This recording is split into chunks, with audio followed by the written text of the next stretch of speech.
ربنا يخليك. ما تقول لي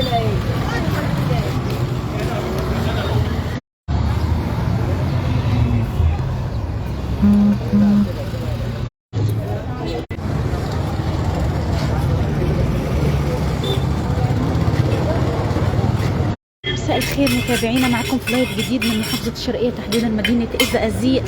كل سنة وحضراتكم طيبين. النهاردة أول خميس في رجب، محافظة الشرقية تحديدا في مدينة الزقازيق. يعني معظم أهالي الزقازيق بيطلعوا يوم الخميس المقابر بيحيوا ذكرى موتاهم. ربنا يرحم يا رب كل أموات المسلمين جميعا.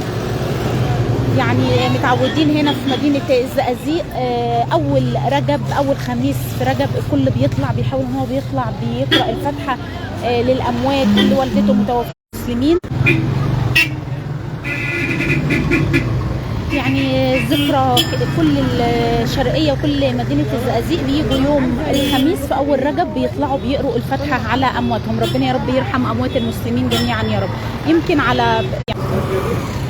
يمكن زي ما قلت لحضراتكم في بداية اللايف، دي عادة متعودين عليها أهالي مدينة الزقازيق. كل خميس في رجب، أول خميس في أول رجب بيجوا وبيقرأوا الفاتحة على أمواتهم. ربنا يا رب يرحم أموات المسلمين جميعا. عادة من عادات.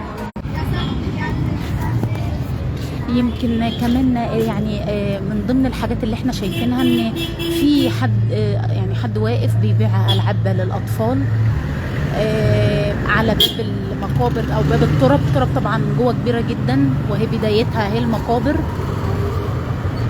ربنا يا رب يرحم اموات المسلمين. هي عاده من عادات الشرقوه هنا في الشرقيه او اهالي مدينه الزقازيق، هم متعودين ان هم بيحيوا ذكرى موتاهم في اول خميس. ربنا يا رب يرحم اموات المسلمين جميعا يا رب.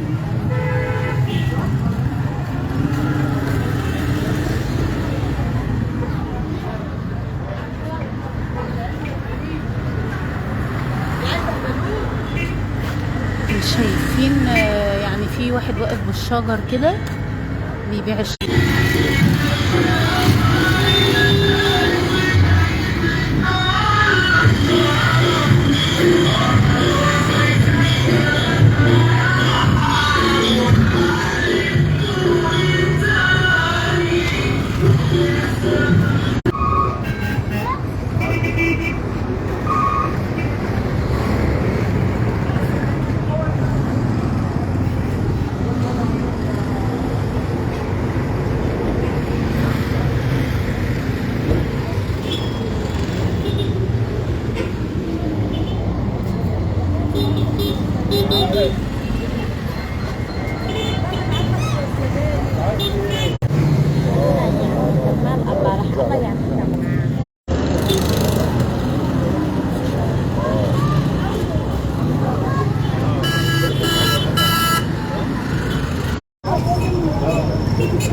ربنا يا رب يرحم اموات المسلمين جميعا يا رب.